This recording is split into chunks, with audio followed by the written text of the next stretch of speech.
You're listening to the B&H Photography Podcast.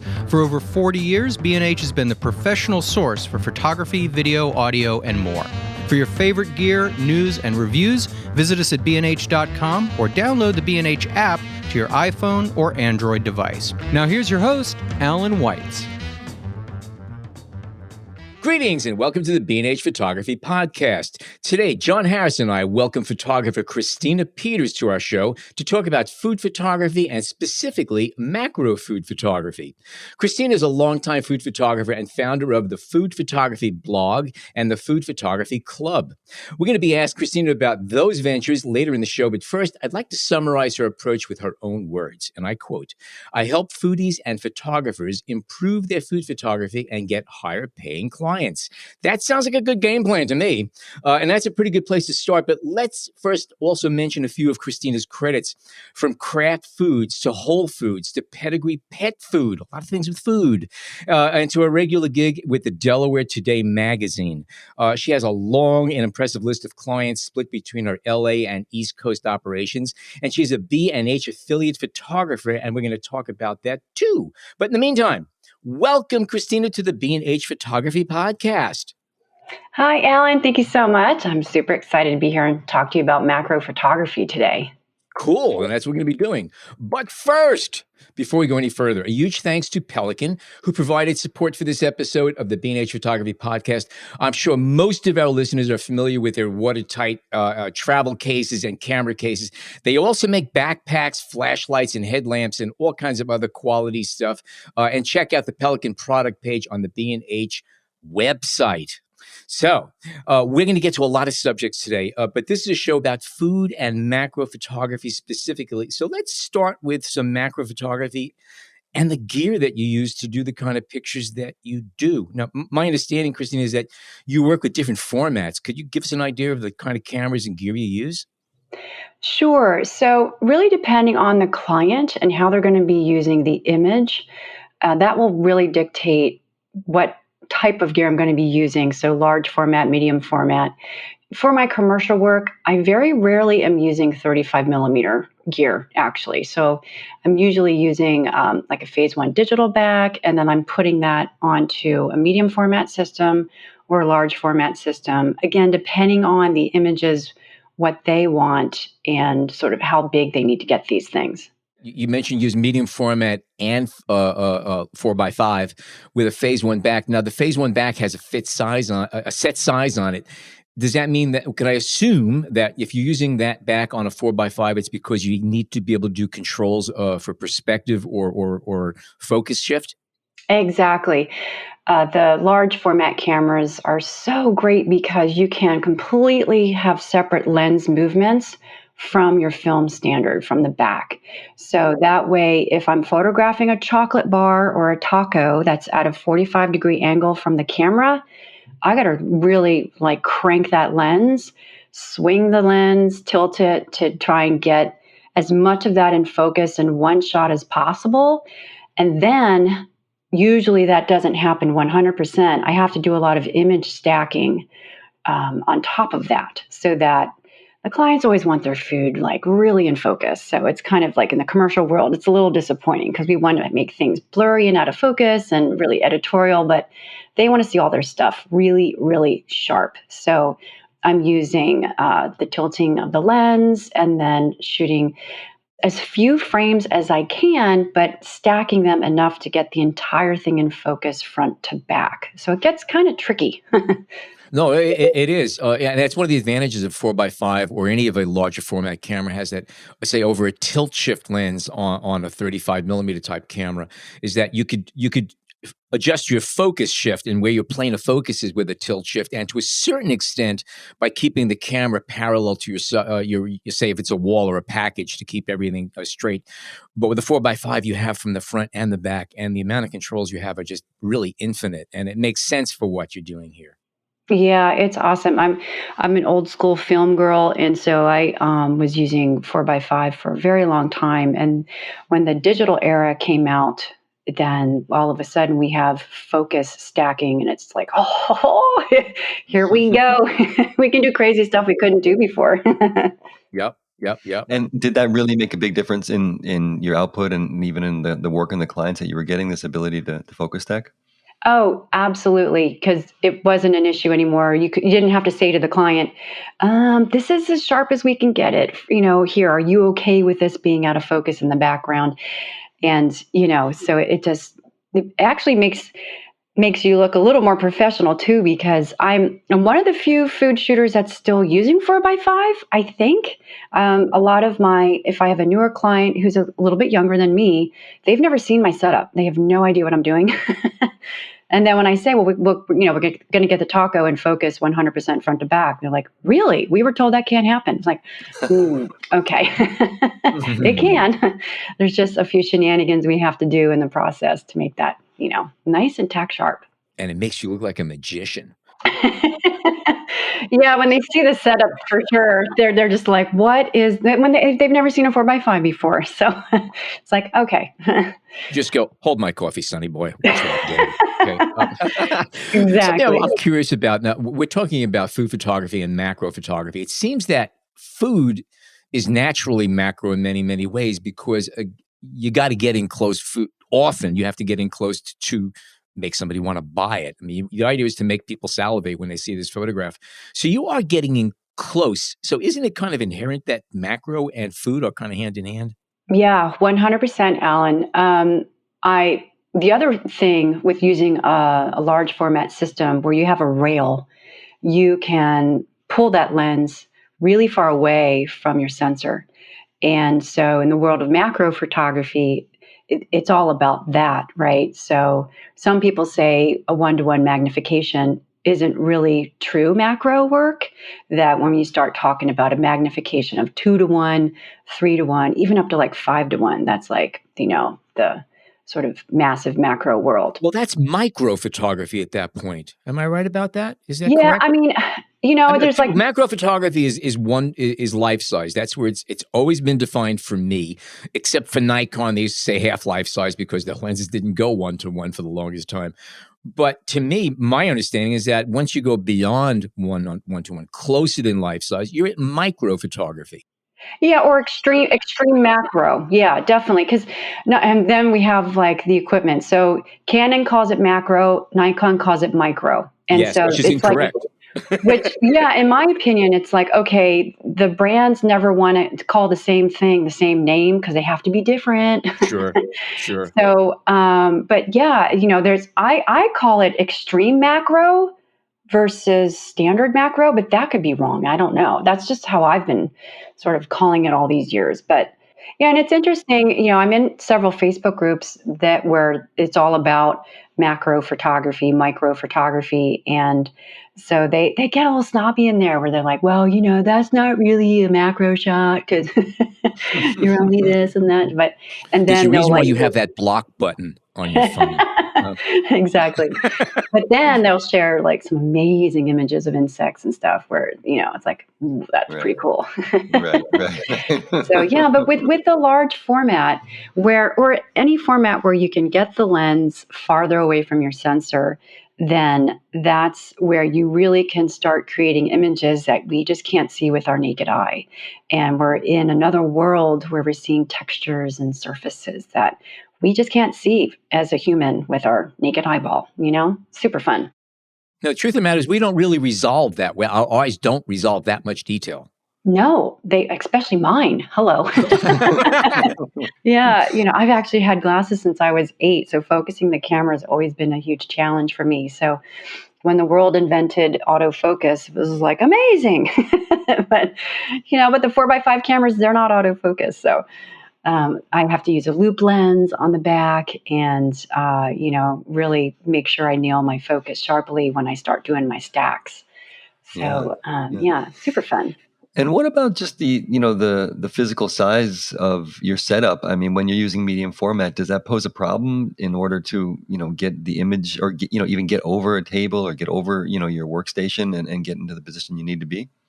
Yeah, so oftentimes if I do have to rig overhead, then I have to be on a studio stand like a FOBA, Cambo stand, something that's several hundred pounds just to accommodate the weight of the camera and the digital back on it so that, nothing goes toppling over. Right. But then, I'll use a wider angle lens if I'm overhead, and then I don't have to be up in the ceiling with my rig. And so when I'm doing tabletop work, I have a longer lens. The phase one back is a medium format back. So I'm using a pretty long lens for that back. It's a 125 on, my medium system is actually a Fuji 680, and that's a 120. Wow. That's a That's a 125. great Yeah. camera. Remember that puppy? Yeah. Now, I know somebody who traveled around Greece carrying one of those around her neck for a summer. That was her. Seriously, Oh my gosh. I saluted her every time I saw her. I mean, she walked around that thing hanging around her neck. Anyway, go ahead. I'm sorry. Goodness. I mean, that thing alone is like 15 pounds, I think. Yeah. That you need a chiropractic adjustment every I was time. going to say, have you spoken to a chiropractor? Yeah, that's a heavy beast, and I've never been able to handhold that thing. So I've got a huge. If I'm on location somewhere, I'll use I have a very large Gitzo tripod that's no longer made. Just tripod itself weighs about 15 pounds. Oh yeah. And so that the 680 is pretty solid on that. And then I have an adapter plate made by a company that is sadly no longer around called Capture Group. He closed his shop many years ago, but the adapter plate enables me to attach the phase one digital back onto these older cameras. Now, just a question about the Fuji 680, which for our listeners who are not familiar with it, it's a medium format camera with a revolving back. That's what made it so big. And the format was 6x8 6 centimeters. by 9. 6x9 or 680? So Fuji 680, you can do a roll film back on it and get a 6x9 format. Which is a giant 35 millimeter aspect ratio in a sense. It comes out to I mean, I almost could be exactly wrong, the same but we've thing. always called it a 6. I've always called it 6x9. Now, Fuji had 690 cameras, which were like large rangefinders, but the one you're talking about, the 680, that was a 6x8. Okay. With a revolving back, and the interior was, you could actually, I think, cook a capon chicken. It was so big inside. You had to take the mirror out of the way because the grease would splatter it, but it was that big. Oh my God, I know. That thing was just, whenever you took a picture, I mean, it kind of rattled the building. Yeah. Now that has a bellows on it, which is perfect. Yes, It exactly. gave you, does that also have any kind of tilt shift? I don't recall. Oh yeah. Yep. So there's a Fuji 680, I think it's called GFX. They have 3 different models of that camera. They stopped making it in 97. Right. So there are some models of that camera where they have bellows, but the lens standard doesn't tilt, doesn't like move around. So the one that I have, you can do a swing and you can do a tilt. So you can swing the lens to the left and the right through the frame, or tilt it top and bottom. And you don't get as much of a movement, of course, as a large format, but it does give you enough to really try and capture as much focus as you can out of that, and then stack. I'm always stacking when I'm doing that type of work. So but it's a really great camera, and I'm still using those lenses. Those are film lenses, but they're holding up in the digital era. It's amazing. I always found that Fujifilm made some amazing cameras. The X-Pan, which is a panoramic 35 millimeter, was phenomenal. Oh, yeah. A lot of the camera and the Hasselblad H system is a Fuji camera. Mm-hmm. So it's great stuff. Do you ever choose a format based on the way it's going to render? A photograph taken with a 4x5 of a piece of cake is very different than the same photograph taken with a medium format or a 35, because perspective changes a little bit and the way depth of field reacts as you go larger in format. Do you ever choose a format for the look that it will give, as opposed to what's the best format as far as detail? Well, for me, when I'm choosing a format, it comes down to what the client really wants. And so in the commercial world, they don't really, I haven't been asked to do a lot of, extremely creative or artistic shots, so to speak. I'm doing packaging work. I'm doing a lot of advertising work. So in the food world, it's just kind of really sort of your simple, mundane sets, So based on that, depending on how many things are in the image and what needs to be in focus, will dictate if I'm going to do medium format or large format, 4x5. Probably the majority of my stuff would be with the Fuji 680, the medium format. But then as soon as they start wanting multiple props in the scene and they don't want to shoot for composite as much, where we can shoot individual images and then composite them together. Some clients don't really like that idea, which I try to push them to do that because it makes our jobs 10 times easier. But when we are having to shoot a lot of things in the scene, I know I'm going to be stacking and doing a lot of, focusing composite in order to pull that off. Then I'll just sort of use medium format and then just stack it once again. Should have an episode on that. And when will you use a 35 millimeter camera? I mean, what situations? Editorial. So with a lot of my magazine work, when I'm going on location, there's no way I'm dragging, the 680 or 4x5 in a restaurant, stuff like that. So, and definitely for portraiture, I'll use the 35. Really, when I want to have that autofocus. So I have one of the larger, for my 35, I have a bunch of different 35 cameras, but the main one that I use for the magazines is the Canon 5D. Is it 5D SR or RS? I always mix it up, where it's a 50 megapixel. Mm-hmm. Yeah. So I'm using that one because everybody wants to crop in. So I just give them really big fat files, and then they can crop in and zoom in and do what they need. And then I get the autofocus advantage when I'm doing a chef shot or photographing something that's moving in a restaurant, something like that. Then I really need that autofocus. And we're not as concerned about, having the image tack sharp 100% through the shot. I can get selected focus. I can have the background blurry and out of focus. So that's always nice to be able to shoot that too.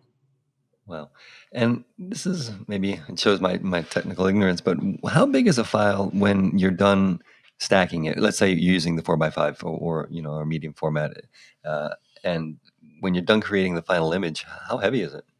Right. So that's a good question. So there's two ways to really image stack that I'm aware of. I'm sure there's more. Photoshop has a clunky way of doing image stacking. I'm not a fan of it.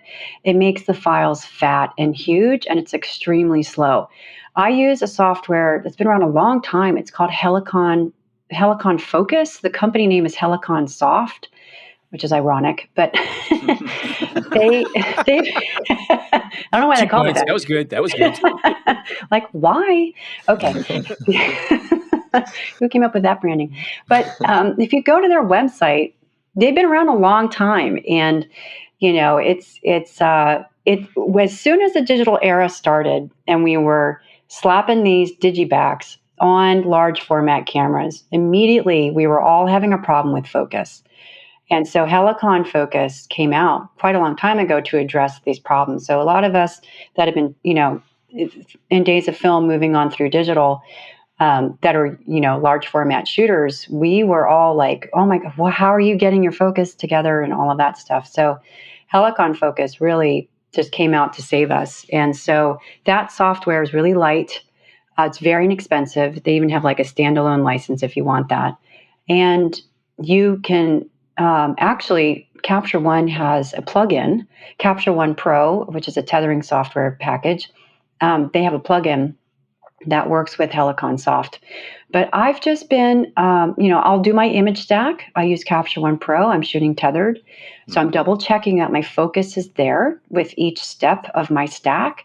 And then my goal is to get my stack below 10 images because it's food and food will move. So once I get my stack below a certain point, then I can just render it very quickly in Helicon with the client right there. And then, put it together, make sure nothing moved and gave us any ghosting images within that stack. And it's fast. And then the file becomes a normal file size, as if you didn't stack a whole bunch of images. It flattens it down. Right. So that's like the best way to create a stacked image where it's not going to be like, 25 megabytes, massive, massive, massive. So when I'm shooting the Canon camera with the 50 megapixel back, it's a 150 megapixel image that's coming out of it. And then if I have to stack something with that, with Helicon, it'll just get right back down to the original file size that it was when I processed it out. Oh, interesting. Does that make sense? Absolutely. Yeah, that was Okay. great. Very great practical Yeah, advice. yeah, Okay, yeah, Yeah, yeah. cool. wonderful. No, wonderful, wonderful. Now Well, describe how you actually, do daguerreotypes. Well, I use muriatic acid. I actually did have mercury poisoning, but not because of that. oh Oh, my gee. gosh. How did that come about? Is I that ate a was it lot of working? sushi. I lived in LA for 30 years. Yeah. Ooh, I know it. wow. Yeah. I just, yeah, it's true. You can get mercury poisoning even now. It just, Oh, you photograph a lot of different types of food, obviously. What's the most challenging type of food to photograph? Could I assume it's something that's frozen? not necessarily. If it's really ugly. So, Ooh, okay, yeah.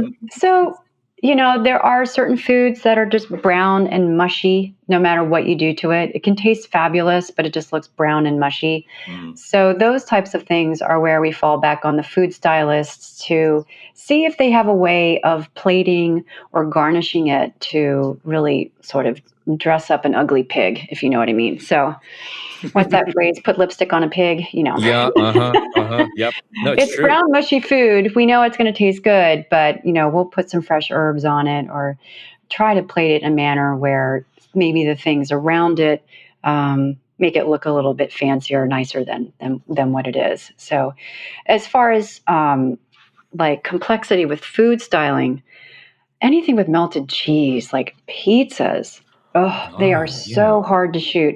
There's a timing issue depending on the quality of the cheese on the pizza. It can be really oily or have a lot of fat that comes up to the surface that we have to watch out for.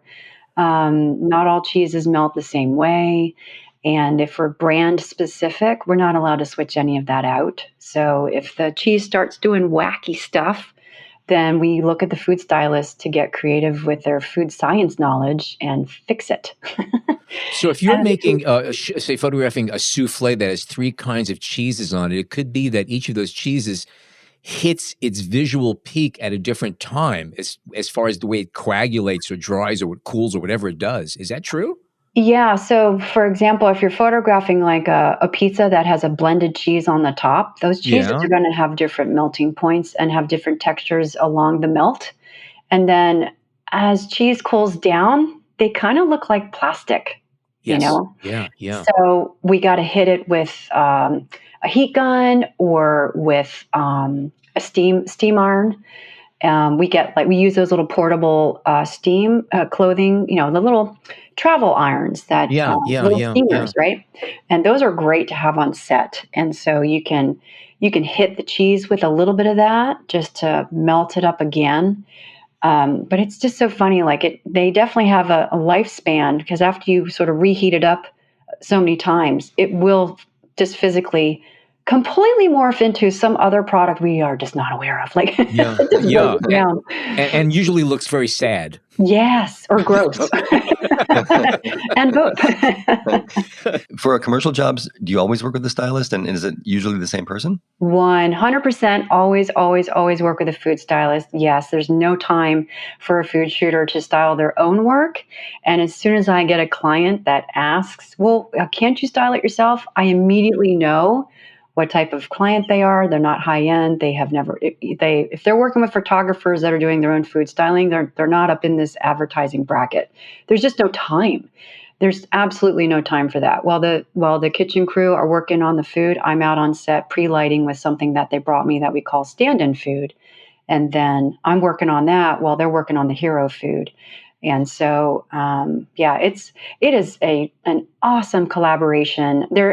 There's no way that I could create something that would look that good if I didn't have the food stylist there with me. It's symbiotic. We need each other. I can't do my job without them, and they can't do their job without me. So, yeah, it's a great relationship. And to answer your question, am I using the same stylist every time? I switch it up. I do have my favorite stylists, but there are some products where the brand has trained certain food stylists to style it their way, we'll just say. And so there'll be some trickery involved that is still legal, but they understand what it is. And so their stylist will know how to beautifully manipulate their food to make it look awesome. And then that makes my job 10 times easier. I just have to light it and shoot it. Well, that's a great segue then, because I was going to ask next about lighting. And first of all, I want to kind of get a sense of what you like to use and how often you use natural light. But you wrote a really interesting piece in your blog, which we'll talk about in the second half of the show, the blog, about CRI, about color rendering index. And it was really good advice. So maybe you can mention what you use and some advice for people looking to buy lights. Sure. I mean, that's a whole conversation learning about Sure. color rendering index, right? So when people are starting out, it takes them time to learn how to see the color of our light. And our eyeballs are so good at color correcting light all the time. So our eyeballs are constantly misleading us and misguiding us as to really what the color of that light is. And then as soon as we take a photograph with some really cheap bulb that came off of, one of those websites that we all are familiar with, and it's got a very low CRI, or color rendering index. It's actually a very green light. And there's just certain colors with in that scene. If you're not using clean light, the colors aren't going to render as nicely. And there's really not much you can do about it through camera at that point. You're going to have to be fixing it in post-production. And in the food photography world, we're using a lot of fabrics in our shots, an awful lot. So as a surface, as a tablecloth, napkins, and things like that. And so we're dealing with pigments and dyes that can shift, depending on the type of light that we're using, and then having to either severely tweak it in Photoshop afterwards, or literally take it out of the shot if it's just not looking good, and moving on from there, because the client doesn't want to do heavy retouching on fabric because it's about their food shot, that kind of thing. But for people who are just starting out, I always suggest to start with a constant light source. Some people starting out jump into using strobes, which is strobes, flashes, speed lights, all the same kind of light in our general world of lighting. They're so much more difficult to learn with because your eye isn't seeing what your light is doing as you're moving it on your setup. Compared to a constant light source, it's always on. So you're seeing the direct result of you moving your light. You're going to see what it looks like on your set. You're going to see what it looks like on your subject. So it's really a great way to learn. I've got a couple photography degrees, and absolutely, I learned so much. We were forced to work with hot lights, with area lights, and with Mole Richardsons. And so we literally had to, when we weren't allowed to use Polaroid or anything like that, we had to just use regular light meters to do our exposures.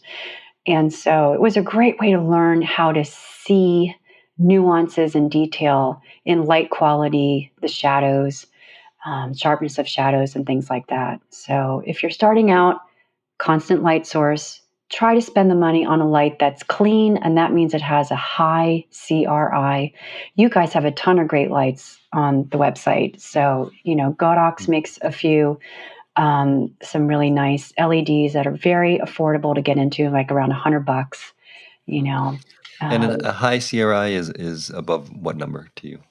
And for me personally, I Or want in an over general? 95, but Okay. there's some, they'll say they have a high CRI means over 90, but in my experience, I use a color meter just to check my lights. And when they say it's a 90 CRI, I'll run a color meter by it. Sure enough, it's like multiple points green.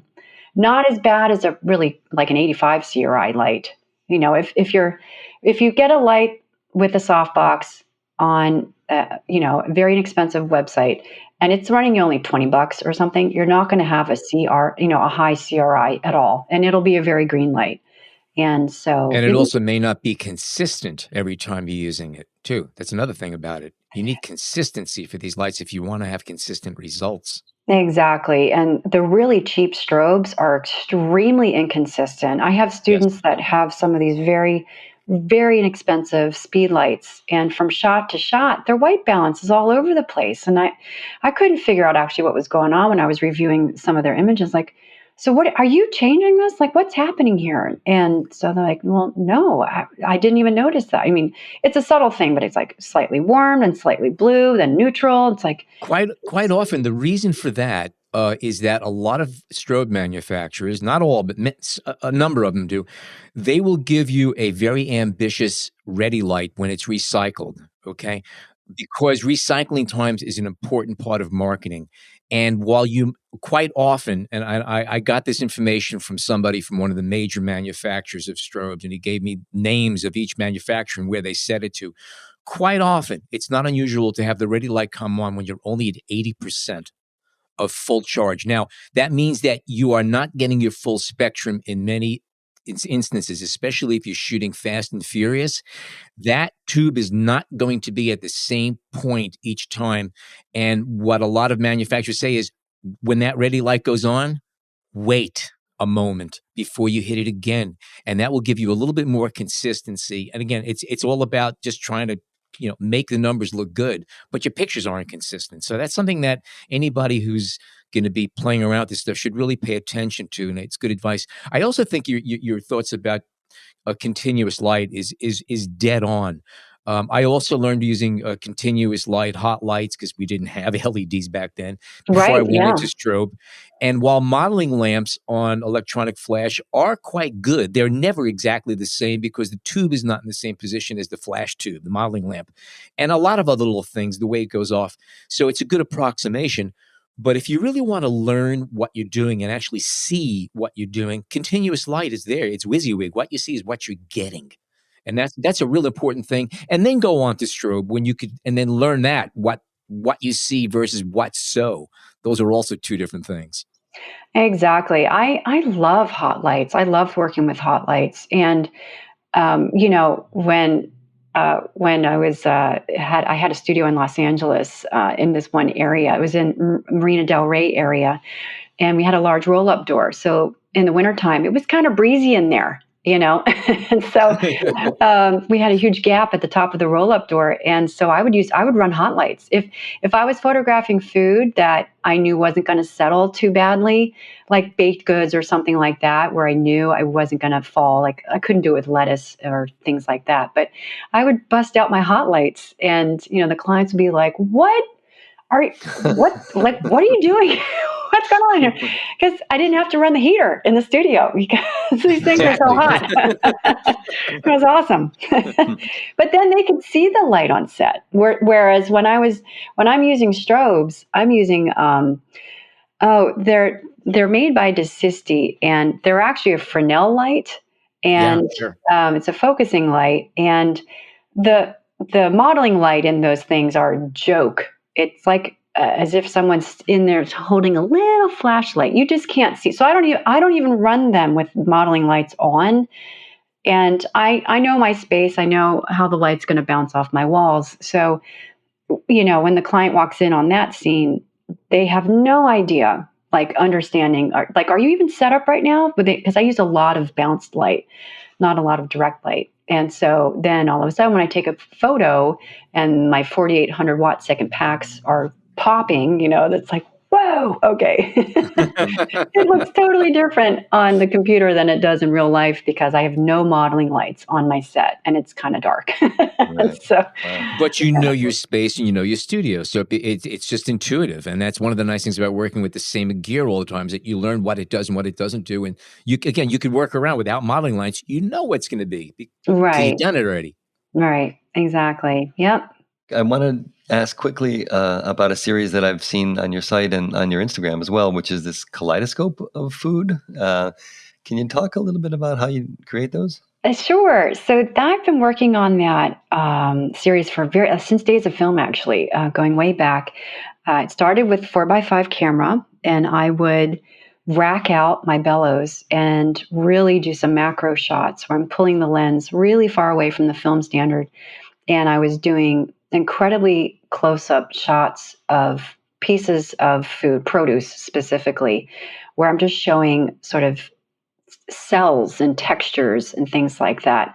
I honestly don't even know what the magnification would be because I was just, extending my bellows out maybe 2 to 3 feet and then, dealing with like the loss of light compensation with that. So I don't know what the magnification was. Had to have been around 4:1, something like that. And so I would take that image and then I would duplicate it, flip it, rotate it, and then turn it into another shape. So that started this series called The Kaleidoscope of Food. And now what I do is I'll take images, I'll take a still life of some produce, and then I'll crop in on it. And then I'll break that down into different shapes, like triangles or even polygons. And then I start flipping, rotating, and repeating those and just come up with all kinds of wild patterns and things like that. So super fun. And it's all about really just pointing out how beautiful our produce can be in our world where, we have so much like fast food stuff that I don't photograph anymore, but I used to. Your work covers such a wide range from the type of images you were speaking about earlier, very straight on a white background, not a lot of fun. But with the kaleidoscope images, do you find outlets for them? Do you publish them, or is that just kind of for fun and for art? Oh no, I absolutely sell those. So sort of on the back burner all the time. I do, that's my fine art work, and I work with a lot of art consultants where, especially since the digital era, it's made it amazing. We no longer really have to give them prints. So I will license the images to an art consultant. This person will be working with an architect or a designer who's designing a new space. So a lot of my kaleidoscope images are actually in children's hospitals in California. And then there's a couple in New York, I think.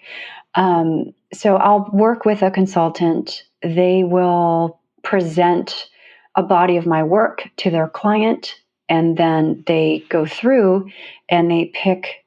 It's a great way to work because you're licensing the images. So I'm not even making the prints.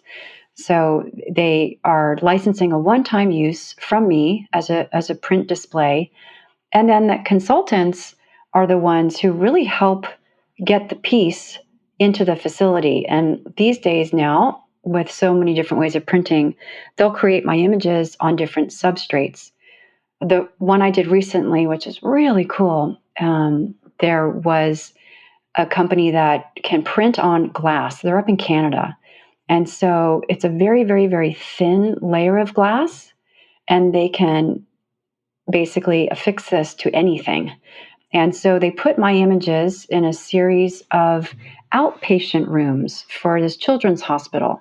And the point of that is to have the child have something to focus on and look at that could maybe help distract them from what procedure they just went through in the hospital.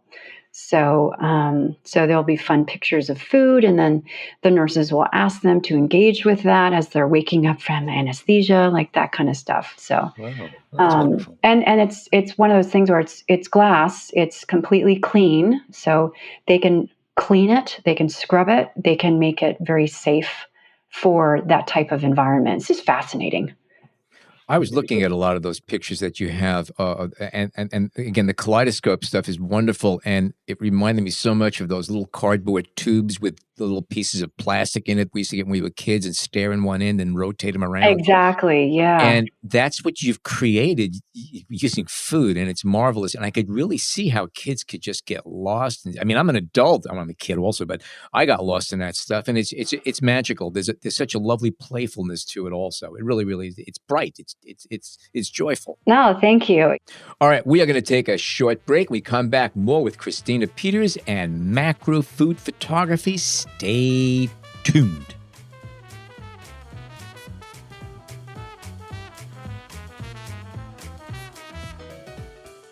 We hope you're enjoying this edition of the B&H Photography Podcast. The best way to support the show is by subscribing on Apple Podcasts, Google Podcasts, Spotify, or wherever you get your podcasts. For links to gear and more information on today's guests, check out the show notes in your podcast app or visit our homepage on the B&H Explorer website and join the B&H Photography Podcast Facebook group. And now, back to the show. Okay, we are back. And in case you forgot, we're joined by food photographer Christina Peters. In the first half of the show, we've been talking about food photography and macro food photography and gear. But now we want to talk about another aspect of Christina's work, and that has to do with she's the founder of the Food Photography blog and the Food Photography Club, which is interesting stuff. Christina has a long list of speaking engagements, and she's regularly booked at conferences and workshops, virtual and in real life. Her blog is filled with great hands-on information, but can we first talk about the club a little bit? That seems to be a unique idea that you had. How did you get started in all this, and what were the seeds to it? Sure. Thanks so much for asking about that. So, I really love doing workshops. So, I've been hosting workshops in my studio for years, and this is kind of way before we have the digital learning platforms that we have now online. And so with the doing workshops in person, I was really only limited to having about a maximum of 16 people in the studio at one time, just so I can make sure they got their questions answered. You know their names. Yeah, but that's always a struggle. I'm sorry, what was your name again? Yeah. So, it just came to the point where every workshop was selling out, and they were like getting upset. It was just ridiculous. So it was like, okay, I'm going to try and figure out how to bring this online. And it took me several years to do that. So I've been doing workshops, since 2005, 2006, and then 2010, it really started taking off with the workshops. But the software technology for doing a membership site at that time was really in its beginning and very expensive and clunky and difficult. So it took me quite some time. So I started Food Photography Club in 2016, and I had my first group of people coming in 2017. So it took me about 6 months to build it. And so now I have students from all over the world who they use food photography in one way or another. They're not just food photographers. So, of course, we have food bloggers. I've got a lot of chefs in there, other culinary professionals like food stylists, culinary instructors. I have several of them in there. There's many different types of businesses that need photos of food. And so each of them have different aspects that they want to learn with it. And then others, of course, want to do this for a living. So I have beginner programs, intermediate, and advanced programs, just depending on where people are in their food photography journey and what they want to get out of it. And I want to ask a bit about foodies and bringing in non-photographers into the club and into your workshops. But the club itself, can you talk a little bit about how it works? I mean, I assume there's a membership, and then people have access to everything that's on the website and workshops. Exactly. Do you just want everything to kind of feed its way through the club just because it's an easier way to manage things? Is that how it works? Yeah. So what was happening was a lot of the people who were following me from all these different backgrounds, they had very specific needs. So I figured, okay, I'm going to create, basically, I call it a library of information, all about food photography. So there's over 24 courses in the program. And so when people join, they get access to everything right away. And then twice a month, I do a live webinar about whatever they're sort of struggling with or working on right now. And so, and then I also do live image critiques as well. So when people come into the program, there's a lot of content there now because I've been doing it now for 5 years. So I help. It's like my job. I kind of joke around and call myself a librarian. It's my job when people come in, figure out what their needs are and what their next step is, because they're so overwhelmed with just trying to learn photography in general, and then this whole thing involving food. So I try to settle down the overwhelm, get them to sort of really focus on what they need to work on right now. What's their first next step? Not all of it, because that's where overwhelm comes in. They want to do everything, and you can't. You have to learn one thing at a time. So it's my job to guide them, help them figure out, okay, this is what you're stuck on. I think you should use this course where I literally just talk about lenses and how they work. And then this course over here talks about camera settings. If somebody's struggling with white balance, they don't know what the color of light means. They just don't understand. So they can kind of come in, tell me where they're stuck, and then I give them content, and then they take pictures and share that with me along the way. We have a private user forum in there. I call it the club room. So it's not on Facebook. It's very organized. So as people are working through the program and taking pictures and they want feedback to see if they're going in the right direction, they can share their work. And then I give them very detailed feedback and tell them, this looks great. This is what you can do to improve it. You can make it look better by doing this, that sort of thing. So it's extremely interactive. It's super fun. And how did the foodie world and the Instagram taking pictures of your food, did that really bump things up? Did you find a lot of people who started just taking pictures of their dinners, but really wanted to kind of build from there, not necessarily as a career, but just to take better photos? Oh, definitely. I have a lot of hobbyists that are members as well. A lot of people blog. It's really nice. A lot of people blog because they actually are trying to preserve their family recipes, but they want their food photos to look appealing, and they're saving their family heritage with food and handing it down to generations. It's really cool. So I started this whole thing way before I was even doing the workshops. People started emailing me when they were finding my website. I've had a website since 1997. So they were emailing me, asking me how I did what I did. And so it was always this intention to do the workshops. And then it just sort of grew into this membership site. If you told me like when the digital era started, I'd be hosting a membership site, I would look at you like you were insane. It's just wild and crazy the road this takes you down, Good for you for following the path. And who's easier to teach, photographers or chefs? I mean, are any of them notoriously difficult? Photographers, has to be photographers. I was going to say chefs. I don't even know why you bothered answering that question. Well, honestly, what I find difficult there's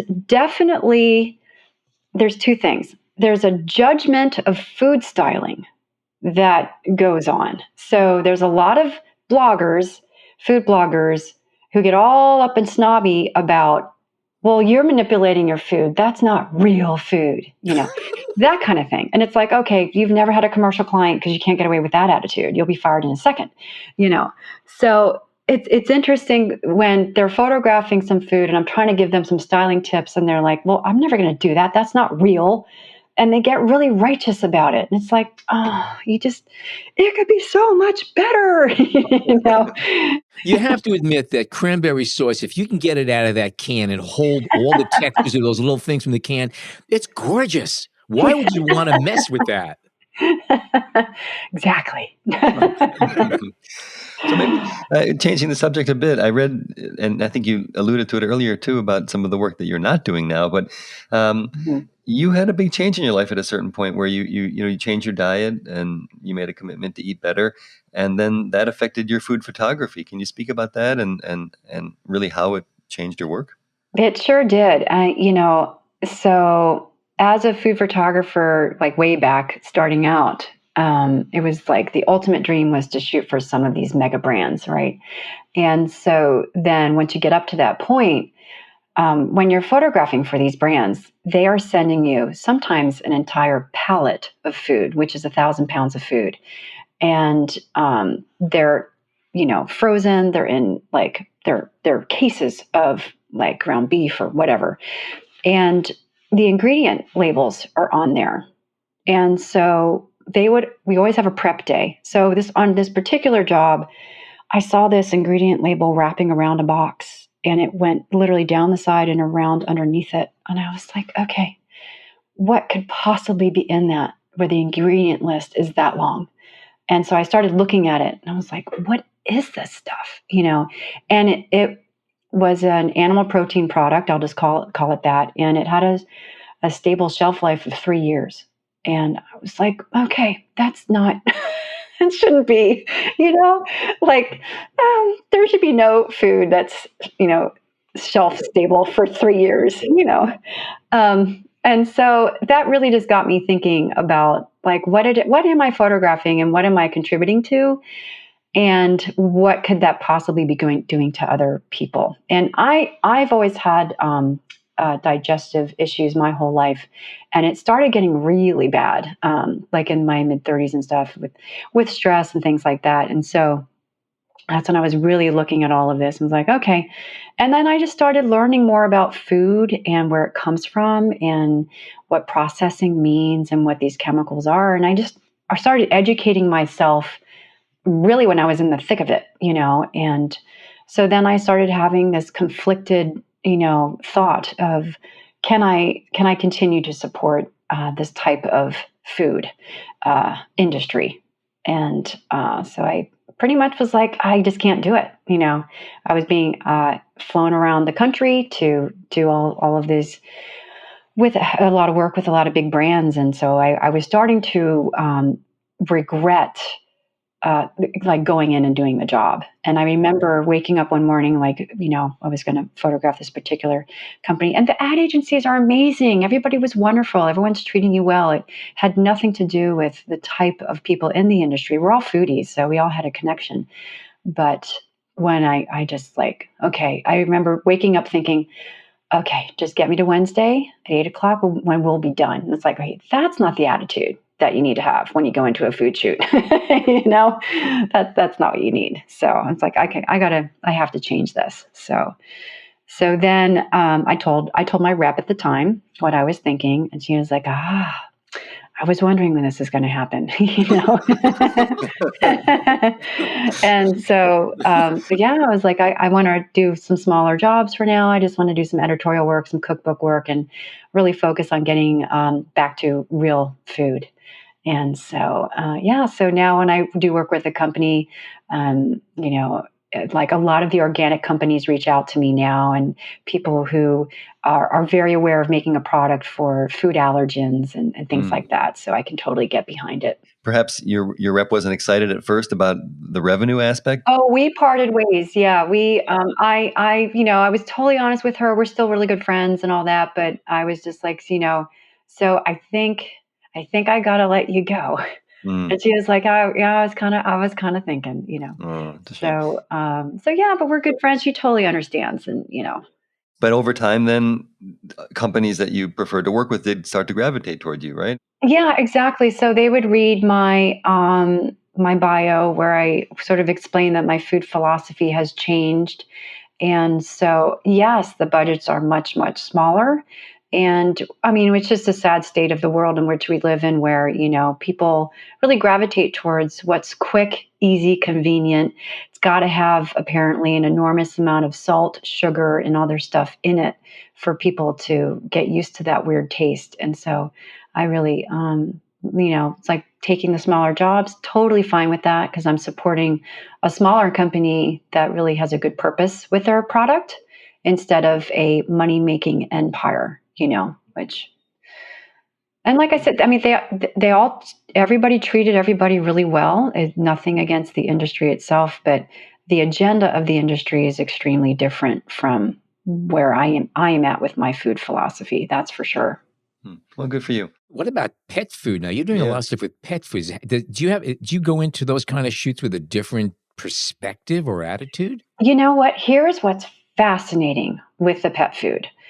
There are so many regulations, way more regulations with pet food than human food. Yes, it's true. FDA is tougher on pet food than it is for what we eat. That's correct. Yeah, and I didn't know that, until I started shooting it. And so, I mean, even down to where when we're adding what's called a flavor profile or a flavor cue, where we're showing a real ingredient item like corn or something like that next to an item, just to clue to the person what the flavor is of something, right? So a flavor cue, flavor profile. We can only show exactly what is in the dog food, whereas with humans, we're allowed to, photograph something with a garnish, and then we're just simply allowed to say, a serving suggestion. Serving suggestion, exactly. Well, we're not allowed to do that in the pet food world at all.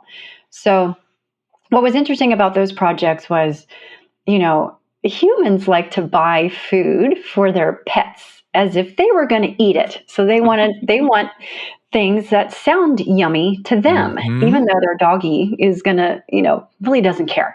But So I got involved with a lot of pet brands because they wanted to showcase human food as the main visual for the flavor of that food product. And so we got to photograph, prime rib and steak and mashed potatoes and things like that. And so that food was not manipulated. We definitely food styled it and we didn't photograph it warm or anything like that. But I actually really enjoyed doing those projects. They were very, very fun. And then photographing the actual mushy food itself, that's a whole nother thing that the stylists, again, we need their expertise to make it look like, Right. how do you make appealing dog food? That's This is what I'm asking. How do you do that? how do you do You put cat in it. That's how you do it. Have you ever had to photograph raw food, like raw meat and stuff? Oh yeah, all the time. Yeah. One of my first clients was a very high-end grocery store in Los Angeles called Bristol Farms, and then I also shop for Gelson's, and so really fabulous food in those markets, and so all the time. Whenever you're photographing meat products, the meat guys always want you to photograph it raw because they think it's more appealing that way. It's like more appealing to another deli person. Right. But humans don't tend to buy meat based on how it looks like raw. But so that was always an education for them. But yeah, I photographed a lot of raw food. Interesting. I do want to ask you really quickly if you'd like to speak about it. I know you mentioned you had a book in the works. I know it's still at the editing stages, so it's not quite there. But can you discuss it a little bit? Oh, sure. Yes. Thanks for asking about that too. I forgot about that. Yeah, so I have a few programs that are based around trying to teach people how to really work with clients and find clients that will pay their worth and pay what they need to make as a photographer. There's so many people who are shooting for free or shooting a little photo shoot for $50, and they're just not going to survive that way. So the book that's coming out is all about how to get a 4-figure day rate as a photographer. It's not just for food shooters, it's for anybody who wants to do commercial work. And the working title right now is called the 4-figure day rate plan. We'll see if my editor agrees with that. It probably will be changing. I'm not sure. But that book, it's a small book. It'll be maybe, a little over 100 pages. So it's going to be an easy read. So too many people are giving their work away for nothing. Oh my God, I know.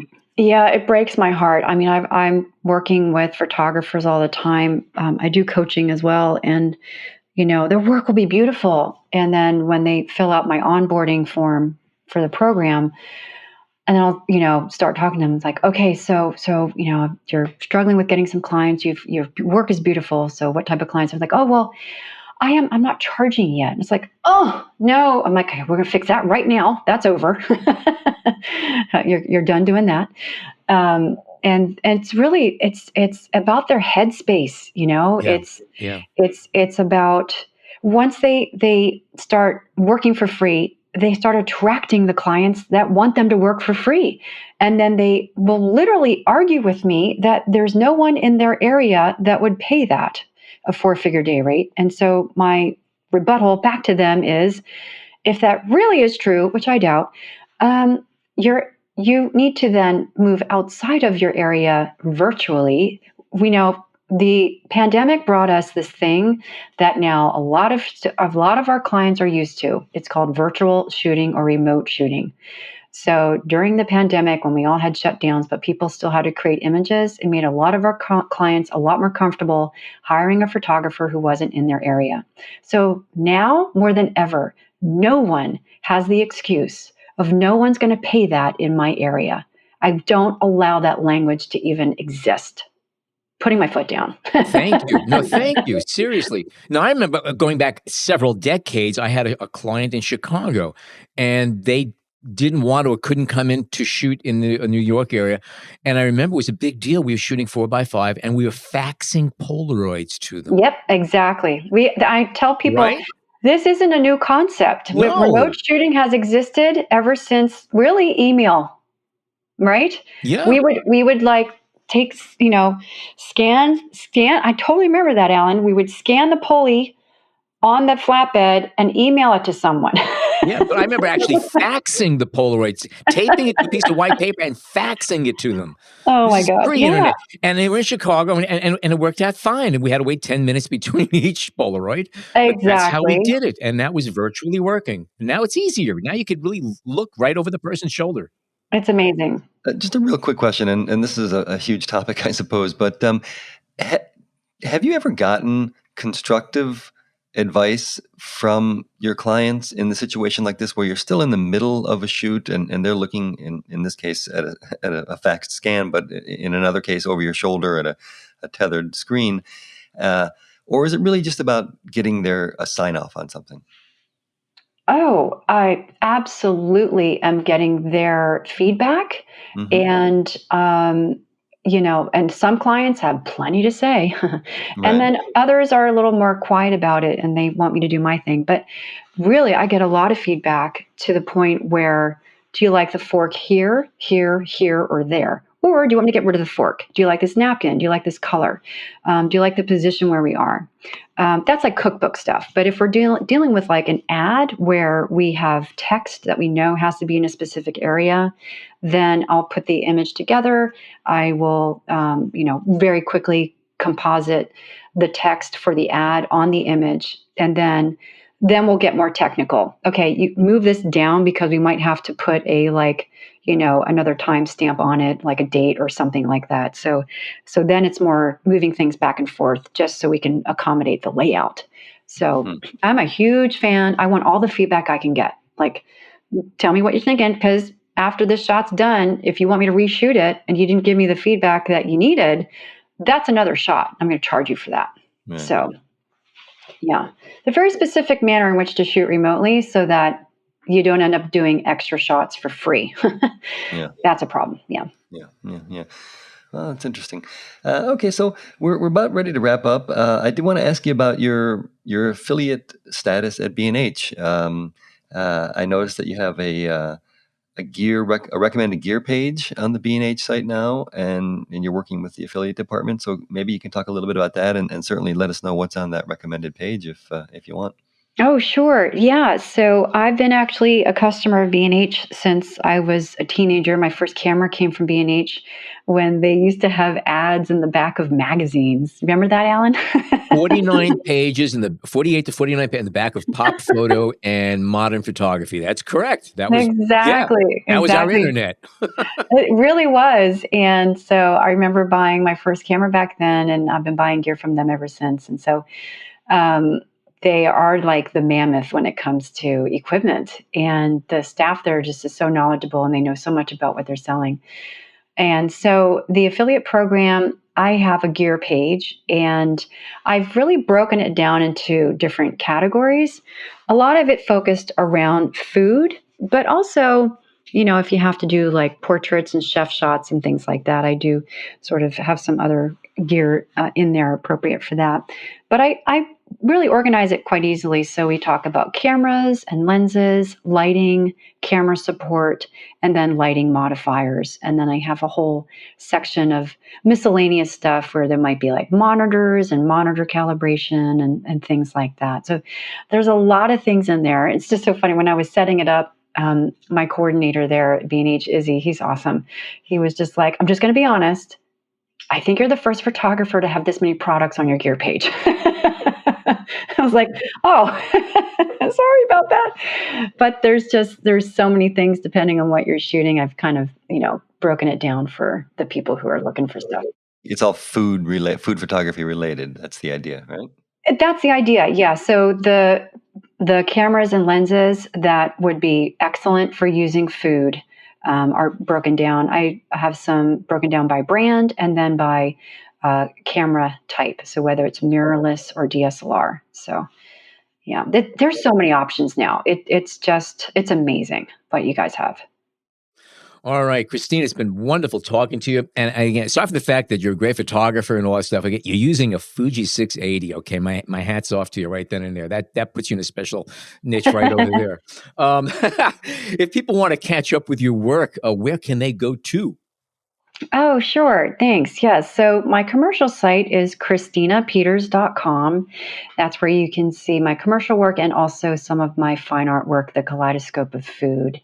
And then if you would like free photography information about shooting food, you can check out foodphotographyblog.com. There's a ton of great resources there, all free for you there. And then my membership site is foodphotographyclub.com, where I teach foodies how to improve their food photos and then help food photographers be successful at their business. Excellent. And all these links will be in our show notes, and they're worth following up.